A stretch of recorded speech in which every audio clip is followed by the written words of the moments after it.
Saudi അറേബ്യയിലെ മദീനയിൽ വാഹനാപകടത്തിൽ മരിച്ച മലയാളി കുടുംബത്തിന്റെ കബറടക്കം പൂർത്തിയായി. മലപ്പുറം സ്വദേശി ജലീൽ, ഭാര്യ തസ്ന, മകൻ ആദിൽ, മാതാവ് മൈമുനത്ത് എന്നിവരാണ് മരിച്ചത്. മദീന ജിദ്ദ ഹൈവേയിൽ ഇവരുടെ വാഹനത്തിൽ ട്രെയിലർ ഇടിച്ചാണ് അപകടം ഉണ്ടായത്. അഫ്താബ് റഹ്മാൻ കൂടുതൽ വിവരങ്ങളുമായി മദീനയിൽ നിന്ന് സൗദി അറേബ്യയിൽ ചേരുന്നു. അഫ്താബ്, എന്തൊക്കെയാണ് വിവരങ്ങൾ?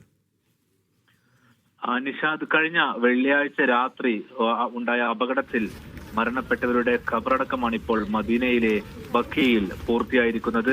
മദീന പള്ളിയോട് ചേർന്ന് തന്നെയുള്ള മഖ്ബറയാണിത്. ഇവിടെ വൻ ജനാവലിയുടെ സാന്നിധ്യത്തിലാണ് ഇവരുടെ ഖബറടക്കം പൂർത്തിയായത്.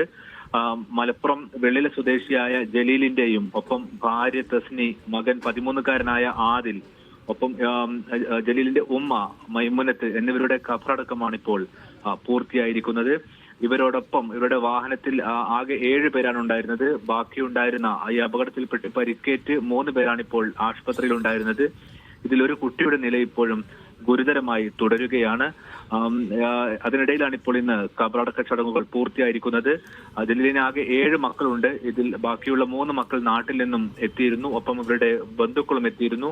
ഇവരുടെയും സുഹൃത്തുക്കളുടെയും പ്രവാസി സമൂഹത്തിന്റെ വൻ ജനാവലിയുടെയും സ്ഥാനത്തിലാണ് ഇപ്പോൾ ഖബറടക്കം പൂർത്തിയായിരിക്കുന്നത്. നിഷാദ്.